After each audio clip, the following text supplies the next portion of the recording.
Greg Fitzsimmons is a stand-up comedian who has been in the game for nearly 35 years.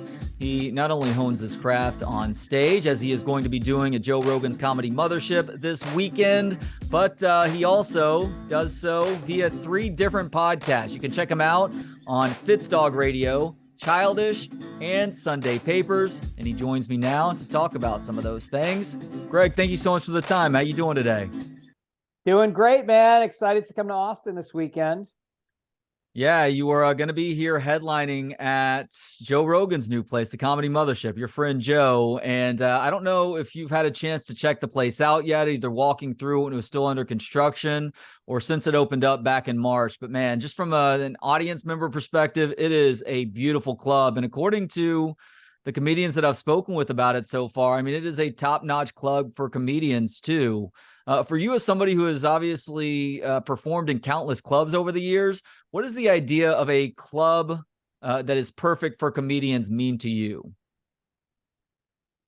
Well, it's a good question because, Joe has obviously, been in clubs for as long as I have, 33 years. And, you learn certain things about the acoustics and the sight lines. And, he really built the club to have, sound, I think, by putting absorbent materials in, keeping the audience dark, the way you light the stage. And then at a certain point, I think Louis C.K. came in like a month before they were going to open. And he was like, this stage should be like 18 inches higher. And they delayed opening so they could start construction and move the stage height. And, and I think it's also really important that it trickles down from the management of how the audience is treated when they come in. If you really treat them with respect, and you also let them know that this is a place of respect for the comedians, then everything works great. And you police the room really well, which I know they do. Because, Texas crowds can be a little rowdy. You know that. Jim Bob comes in, and Jim Bob's used to getting whatever he wants. He's got an F-250 out front. There's 4 wheels in the back.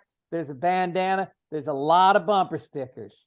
Jim Bob wants you to know what he thinks about everything, including the fact that there may be a gun on board. Yeah, you can erase maybe. There is a gun on board, and the bumper sticker tells you the exact type of gun that's on board, right? Right.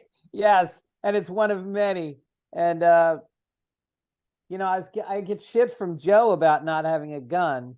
And and he took me to a shooting range one time and in LA, and I got to shoot an AK-47 modified with a shotgun barrel, and it almost blew my shoulder off. And I have to say, I was semi-erect. I got a little bit excited, and I'm not a gun guy. I've always, I'm like, I lean a little bit more towards liberal. And he's like, well, what if somebody breaks into your house? And I'm like, then I'll die. I guess I'll just die. I said, it's very rare that someone actually breaks into your house and shoots you. And if it happens, I'll take a bullet like a man and I'll go down. Like, what am I going to have? Like, my bedside table is going to have like my sleep mask and my melatonin and my Al-Anon 12-step daily meditation thought book and a Colt 45 on top of that. And then I'm gonna break into a hot gunfight at 3 a.m. with somebody. It's like, no, I don't need that. I got a nice house. I don't need bullet holes in my walls reminding my kids that daddy lost the gunfight, that daddy's not good at gunfighting. I may get kicked out of Texas for admitting this. I don't own a gun either, and I've never understood the idea of protecting yourself with an overnight intruder, because if you are using the gun, I guess, responsibly, it's in a gun safe. And do you have time to run all the way to the gun safe and do the fingerprint, and maybe you have to fingerprint a second or third time to get the gun out?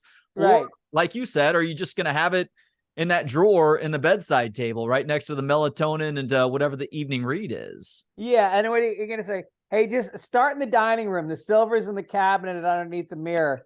I got something I got to do real quick. What is it? 24, 37. Wait, it's my birthday. Is it to the left first? So you're absolutely right, by the way, about the Comedy Mothership doing a good job of policing the crowd going in. They're very clear with their communication about, hey, you need to shut up. This is not about you. This is about the comedians on stage. There's signs posted on walls. I was actually at a show early on where some dum-dum was in the very front row and she tried to turn the show into Mystery Science Theater 3000 and she got kicked out immediately. Yeah, yeah. I think it was Tony Hinchcliffe on stage at the time. He gave her one chance and is like, hey, you need to shut up right now or this isn't going to end well for you. And she decided to keep chirping. So she gets kicked out. And the dude that she was with, though, because he didn't want to miss this incredible show, was like, yeah, I'll see you outside. I love it. I love when dudes do that. It's like, what's your relationship? What's your relationship? Now, if somebody attacks your woman, you got to step in. If somebody talks to her in a disparaging way, you got to step up. But if she makes an ass of herself, you are an ass if you leave with her. You're condoning it. You got to. No, I'm not going to go down that road. But you know what I mean. Well, now I'm curious to know the road you were going down. You're essentially a comedy club cuck if you decide to leave with her there, and she's blatantly wrong. That's right, and that just means that it gives you an insight into what their sex life is like, where where if you go first, you get an attitude from her. You know what I'm saying? Like, she demands to go first. No, that's not how it works. It's a race. I'm 57 years old. I'm going for it out of the gate. I'm not pulling back on the reins so you can take your time with your Rob Lowe fantasy. Is that a good reference? Yeah, I think that reference still works. Okay. You married? What's that? You married? Yeah, I've been married for 10 years now. We've got an 8 and 6-year-old at home. So nice. The romance is dead, as they say. Yeah. Well, it'll come back. It was like that for me, but it returns. It'll be good again. How long you been married for? 24 years. Okay. And how many kids do y'all have? We got a 22-year-old and we got a 19-year-old. So, we're kind of like, my work is done. I've done it. Like, at this point, I really feel like the best thing for me to do is just tell my kids, you're on your own. I got to tell them they got to move out soon. I want the empty nest thing back. Oh, so the kids, or at least one of the kids, is not out of the house just yet. One is home. She's going to school in LA, and then the other one is in Chicago, but he graduates in a week and then he's coming home. And I don't need 4 adults in a house. It's like, when suddenly you're going like, hey, you didn't do the dishes. It's like, what do I got, a roommate again? It's like, no, get out. I didn't move home after college. That's right. You did your 18 years of indentured servitude here to learn how to be a self-sufficient human. Now you need to go figure it out for yourself. Yeah, there's only so much I can teach them. And at this point, if they stay home any longer, I'm just teaching them that they don't have to go for it and they don't have to figure out life. So my son doesn't know this yet, but he's going to get like a 1-year notice that he's got to get out. Does that seem hard? 1 year is a lot of time. I think most people give you like a month or 2. Yeah. But you're showing that unconditional love, I guess. You got to kick him out of the nest. And it's like, there's something very Oedipal about your son when he gets to be a certain age, where he starts to be a threat. Like, we used to wrestle all the time, and he's a varsity athlete. He played soccer in college, and so we were wrestling recently, and he choked me out, and I had to tap out. And what he didn't realize was he won the fight, but he just lost his residency. He now has the physical and psychological upper hand, but you still have the financial control. That's right. And that's huge. And if he wants to make me tap out, then he can just start packing. That's not how you treat your father. You let your father win. Yeah, it's a total role reversal. Well, my 6-year-old son just beat me in a video game the other day. I'm terrible at video games, but he beat me in the video game, and it truly is the highlight of his life right now. Yeah. He's like, oh, I just realized I'm going to get to be better than you at a lot of stuff in life, Yeah. even though you're twice, 3 times my size right now. I remember me and my brother had a foot race with my dad. He took us to a track and we were like maybe 13 or something. And we did a race and my father tripped and he fell down. And then he screamed at my brother that he had tripped him. My brother did not trip him. And he screamed at him. And I was like, oh, okay. We got that dad. We've got that dad who has no emotional development at all. He's a child. How much more emotional development do you have as a dad, or did you have as a dad when your kids were kids? Well, I started later. My dad, I think, was 23 when he had us, and he was an alcoholic his whole life. So there's no growth. Once you're a drunk, all you're trying to do is get back to the bar. When you're home, that's just a timeout from when you're not really living the life that you feel like you were meant to live, which is with your friends, listening to Frank Sinatra in a dark bar in New York City. And so, yeah, there was no growth. There was no growth for him at all. Well, it gives you a blueprint on what not to do, though. Like I come from a Oh, similar yeah. where I come from a similar situation where my dad was constantly chasing his other vices and Yeah. had little time for his family. So I realized that even though it's important to carve out time for yourself so that you can be fresh for those moments where those other little humans are reliant on you, you can't do too much of that, because at that point you're just completely self-serving, which That's is a what good point. 1-year-old birthday parties are for. Is for parents to show that, hey, we've made it that 1 year. This little human is still alive, but that's a Yeah. 1-year-old's birthday party versus every day of your existence. Right, right. And then my dad was good at that. My dad was great at birthday parties. He was great at, the one vacation we would take a year. He was like the most fun guy in the world, laughed with the other parents, put on an amazing show, but it was on the day-to-day stuff. It was on the like coming home, for dinner, sitting with us. I mean, I can't remember once in my life of him or my mom ever checking my homework, because they were too young to have kids. They didn't know what they were doing. And so, yeah, I think that if you can learn from that, you can be a great dad. Like, I really feel like there's two directions to go. You can either become that dad, or like I quit drinking when I was like 25. I haven't had a drop since I was 25 years old. And that was completely because of him. And I'm a great dad. I'm totally present. I mean, I'm on the road a lot, which is tough, but I make it up to them when I'm home. And it's the thing that I take away from my life that it sounds like you will too, which is like, I put my family first, and I have balance. That's it. Like you said, you need some time with your friends. You got to recharge, but they're the first priority. Yeah, I'm in awe of my wife because she refuses to take time for herself. And I beg her at times. I'm like, please go do the mani-pedi thing. Go, whatever stereotypical thing may exist that she actually enjoys doing. It's like, please take some time for yourself. I Yeah. am in awe of you, how it's always about everybody else. But at some Yeah. point, you're going to wear yourself out if you don't take those little breaks there and there. Is she working? She works also. Yeah. She's the one who's Really? actually making a difference in this world. I'm the jackass on the radio and doing a podcast. Meanwhile, she's a family nurse practitioner who just got her doctorate. No, really? Yeah. Oh, she's a rock star. Oh, she is. I mean, that whole outkick your coverage thing has become very cliche over the years. But if that definition still exists, a picture of my wife and me is right there in the dictionary.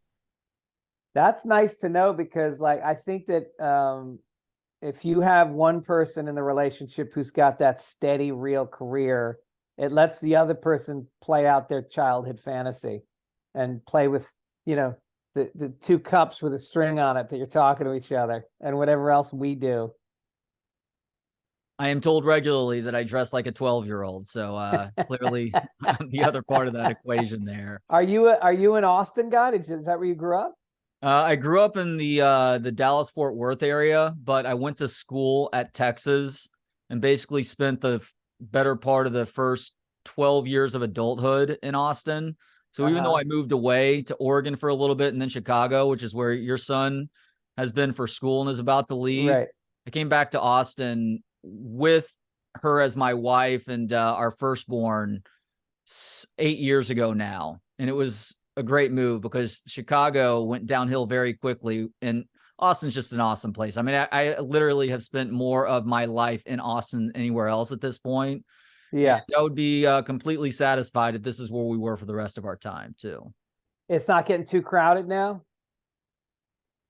I mean, yeah, it is in some senses, but Austin's in Travis County and we're in Williamson County, which is just north of that. Yeah. So we're in the suburbs, but we're close enough to the highway to actually get into the city when we want to go see a comedy show or go grab a good meal or something. Yeah. So, yeah, I mean, would it be nice to be able to move a little bit further out? Sure. But we're also happy where we are right now, too. So are you a Stars fan? Dallas Stars, hockey's okay. I actually liked the Blackhawks a whole lot. I was a total bandwagoner when they won their Stanley Cups a decade or so ago, but I was also working for WGN Radio at the time. So we had a really good working relationship with the Blackhawks and got to go to a bunch of games for free. And I stood next to the Stanley Cup countless times at this point in those 3 years where they had won it all. And so, I'm at a weird point in life, Greg, where even though I'm on ESPN Austin, I'm trying to find ways to care less about sports. Yeah, I can see that more than anything else. But I'm limited on time here, man. I don't gamble on sports because that's just one of those vices that I saw affect my dad and his marriage. So I stay away from that. And, I just don't have the time to sit through 82 regular season NBA games, hockey games. Major League Baseball is a completely different beast too, even though they've now finally made some moves to shorten each game up. Thank God. You can always find a way to waste time on sports. Sports is to men what reality television has become to women over the last 15 years or so, Well, yeah, it's emotional. And I think for men, sports is a way to safely feel emotions because it's not real. It's not between you and another guy. Like me and my son would always watch football together. And it's like, you can almost like play out what's going on between you with what's happening on the screen. It becomes vicarious. It becomes like a metaphor. Like I remember watching a game this year with my son and I was like, wow, it seems like Aaron Rodgers is having a hard time lately. And he's like, yeah, I think he is. And I said, well, what do you think is going on with him? He said, well, I think the coach is pushing him too hard. I think the coach is always on his back. He won't let up. I said, well, that's probably because the coach sees how much potential Aaron Rodgers has and he wants to make sure he reaches that full. Well, he should back off. It's too much. I said, well, Aaron Rodgers' contract is up this year. And then I guess he could figure out where he's going to get his own money from. And he's like, Dad? I'm like, yeah. He's like, I think Aaron Rodgers might be gay. I'm like, all right, let's watch some hockey. Here we go.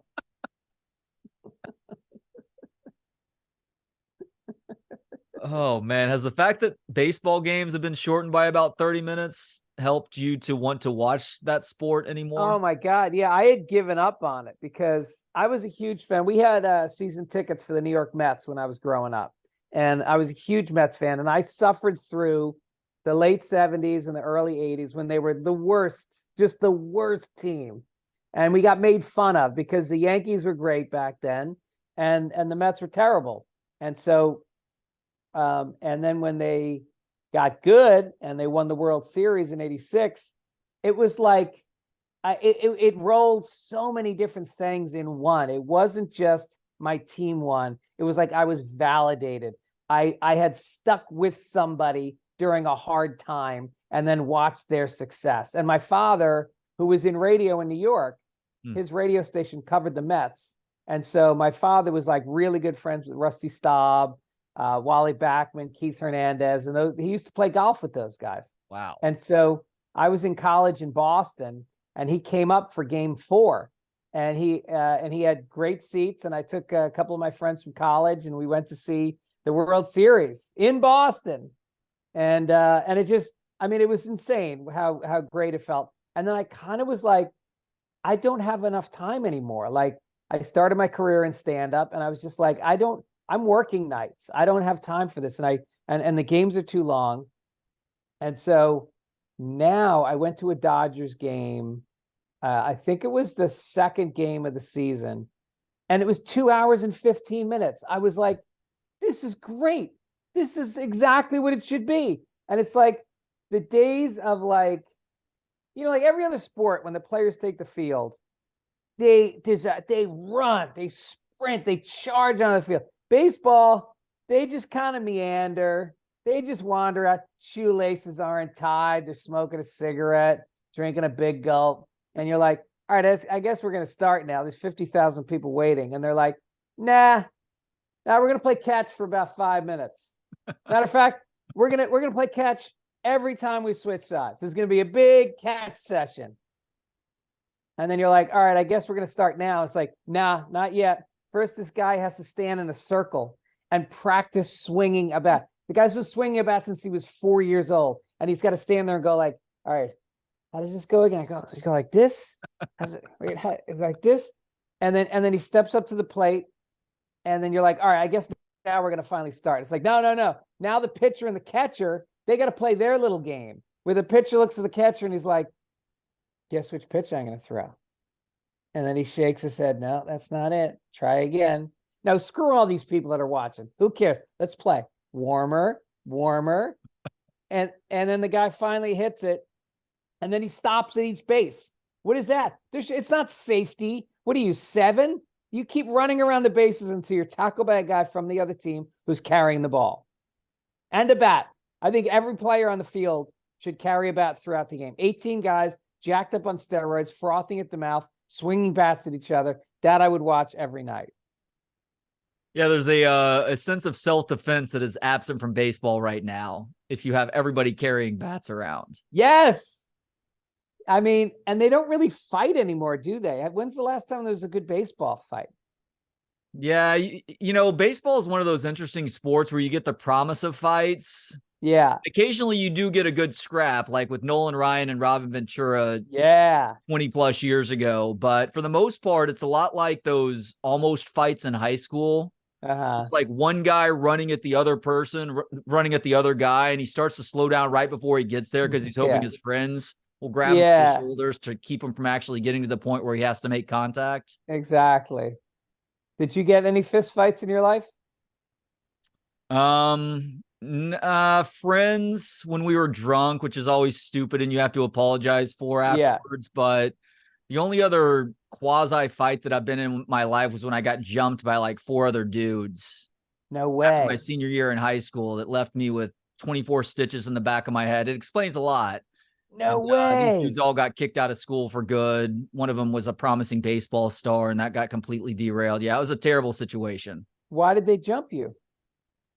Because 2 of the guys in this group I'd known our entire lives. They were a little bit younger than me, and they had joined this group called the Jinko gang, where they wore you remember Jinko jeans? No. Be a little bit young for you, but these Jinko jeans, I mean, I'm not even kidding you. It's like you were wearing a tarp for jeans. Each jean leg was like 5 times as big as it should be. And I'm not exaggerating that either. So they were part of the Jinko gang, and all of a sudden they were acting really tough, and they drove by my house at one point. I was outside shooting baskets, and they were just staring me down, and I throw my hands up like, what do you little jackasses want right now? You think you're proving something? You think you're proving tough by staring me down? I saw you when you were prepubescent. Don't even start to give me that attitude. Yeah. And so they called up a couple of other buddies who then all came to where I was shooting baskets in my own driveway. One of them grabbed the stick that I used to raise and lower the goal. And as they were surrounding me talking trash, the one who was the promising baseball star decided to take one of those major league practice swings from the on deck circle to the back of my head. No. Yeah. Damn. Yeah. That's psychotic. It was, yeah. And he paid a serious price for it too. Unfortunate for him. He apologized to me years later, which I'd moved on by then. I guess I appreciated that he's able to show that level of remorse. But yeah, it was a pretty ugly moment in life. Did the other guys jump in too after that, or it was just a one-hit thing? I think the one took a swing at me, but like as soon as I got hit in the head, I kind of leaned forward a little bit and then I ran right back into my garage to basically Yeah, grab something to defend myself. yeah, And I think in that moment they realized what they had done and they all scattered like rats. yeah. But yeah, it was not good for any of them. Like two of Damn, them I'm apologized. sorry, man. That's Two that I brutal. knew apologized almost immediately. Yeah. The one apologized after that, and then the guy who actually hit me with the stick apologized years later when I saw him So at he a lost like scholarships and stuff. yeah. I actually saw him at a random bar that's less than a block away from where Rogan's comedy club is, as Oh, a matter really? of fact. And he was Wow. apologetic. It's a bar that I think you would now have to go through a metal detector to get into because Dirty Six has gotten so bad in the last few years. But yeah, well, that's a random story. I've never told that on the air. Thank you for pulling that one out of me. Wow. That's heavy, man. That's Have you ever heavy. been into a Jeez. fight? A lot of them. Yeah. I had a bad temper and I was a drunk.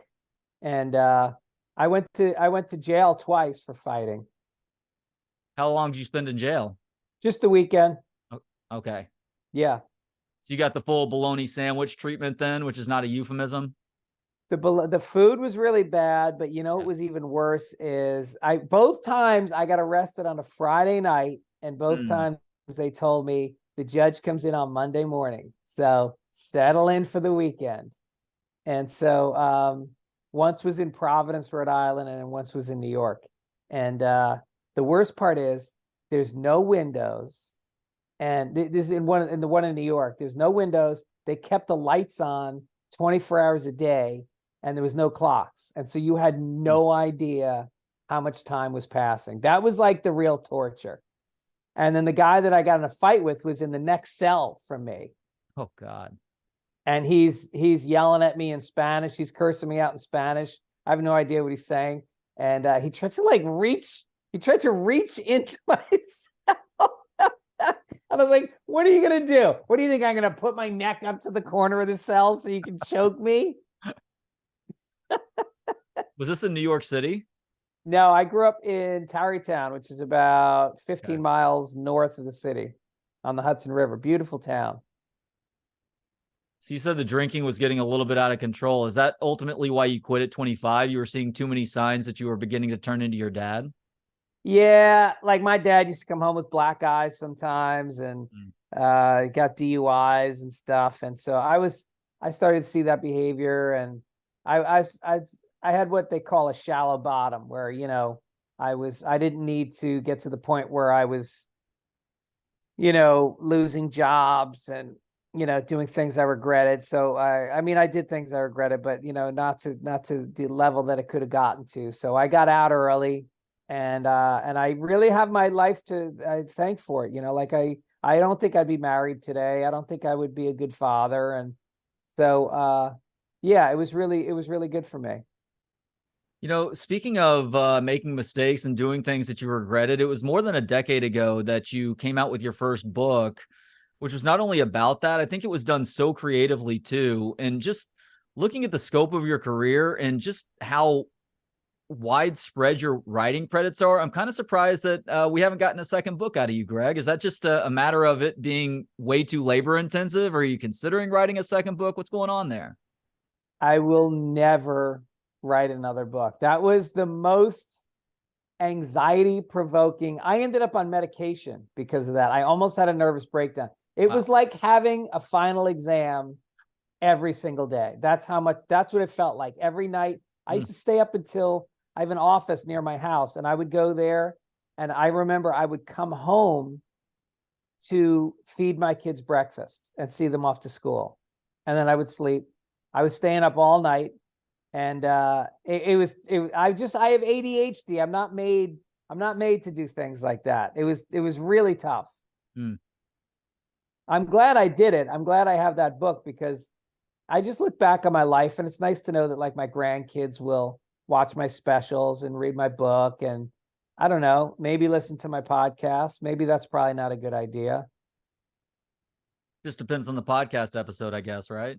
Yeah, maybe I should have warnings on some of them, because my kids once in a while listen, and I ask them to please not listen. My mother listens. She's horrified. I mean, I talk about crazy stuff, from my earlier days. And there was a lot of drug use. There was a lot of, I slept with a lot of women, Oh yeah. lot of women and a guy. And so I don't want them finding out about that. Is that why they called you the Wilt Chamberlain of stand-up back That's in the right. 1990s? That's right. Greg the Still. So speaking of books, I have you to thank for helping to expose the world to Tom O'Neill's Chaos, which you Oh yeah. gave your boy Joe a tip and you had him on the show. I've actually had the pleasure of speaking with Tom about the book too. Oh, no That kidding. book is wild, and myself and plenty of others have begged him to write a second one because he claims he still has a ton more info. Do you have any idea whether Tom is working on a follow-up to Chaos? I'm not at leisure to disclose that, but it is a distinct possibility. Okay. Now, let me ask you this. Did Tom charge you for his podcast interview? He said he didn't have time, but I wanted to talk with him bad enough. He is literally the only the only podcast guest that I've ever paid for. I can't believe he does that. I go, Yeah. Tom, nobody does that. I've never heard of anybody charging for a podcast. No, but hey, to his credit, I think he's got enough of a market that he gets to, you know? Now I feel like I'm getting ripped off. I mean, I got to get a quote. I got to get a quote for podcasts from now on. Oh gosh. I take it you've read the book then. Oh yeah, I read it the week it came out, and I watched him write it. We were roommates, not roommates. We lived next door to each other in New York, in Little Italy, for like 8 years, and then we both moved out to California at the same time, and we lived 2 doors down from each other in Venice. And so I watched him get up every morning, make a pot of coffee, and dig in and write this book like 8 hours a day, every day, for 20 years. Yeah, you talked about how stressful writing a book was for you. This is something for him that started as like a 10,000 word magazine article. Yeah, yeah.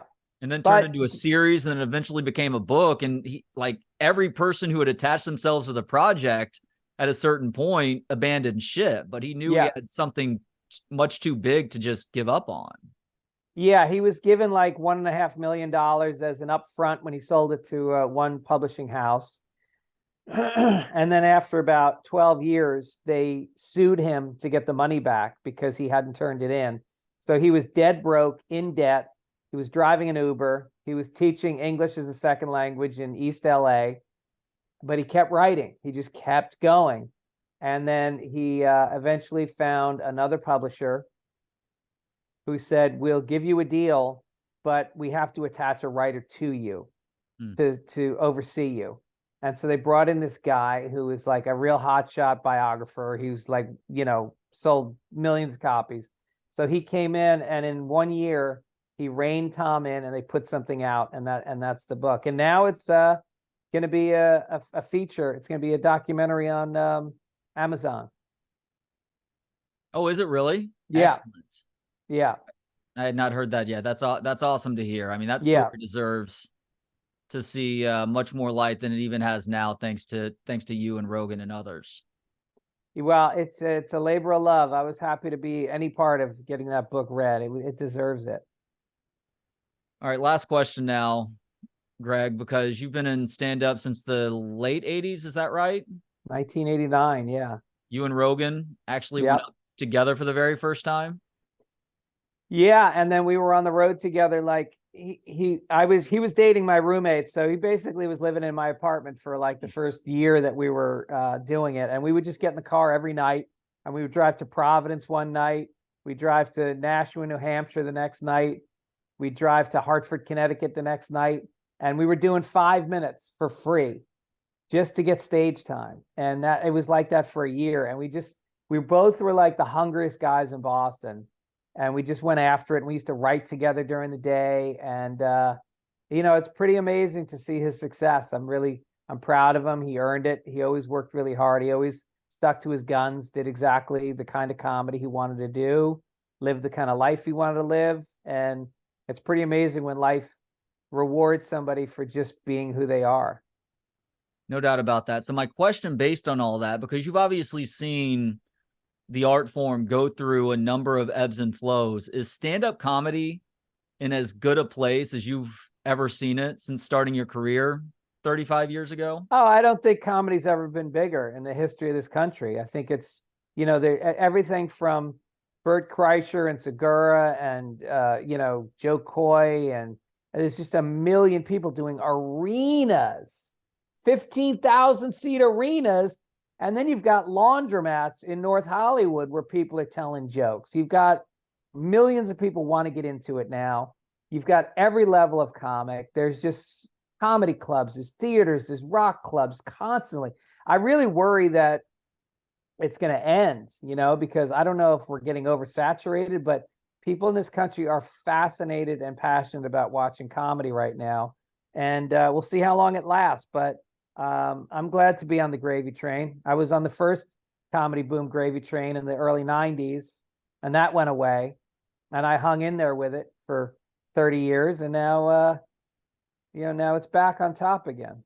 I'd like to think that people are never going to completely lose their grip on enjoying stand-up comedy, especially with what we all went through over the last 3+ years. Yeah. On top of a lot of the cancel culture stuff that was going on just before that too. Right. No, I think that's a big part of it. And I think the quality of it is a big part of it. And I think podcasts, you get people that can generate their own crowds, and comedy clubs used to promote shows and they used to attract people because they were a good club. And now they're just a place where you draw your own crowd for them. And so it's a different business model than it used to be. You have to be your own marketer, your own promoter, your own producer. It's a lot more work than it used to be. Well, I'd like to tell you, if you're watching or listening right now, to go snag tickets to Greg's shows at the Comedy Mothership while you can, but the shows are sold out. Greg is just doing this because he's a nice guy, and it's been a really enjoyable conversation, too. Make sure to check him out on his 3 podcasts, Fitz Dog Radio, Childish, and Sunday Papers. And Greg, thank you so much for the time today, man. This is a real joy. Yeah, it was really nice meeting you, man. Thanks so much for the conversation. Thanks to Gentleman Jesus for the intro and outro music. Hear more of his work at gentlemanjesus.com. And thanks to you for hanging out. For more of the show and to connect on social media, visit booksonpod.com. Talk to you next time on Books on Pod.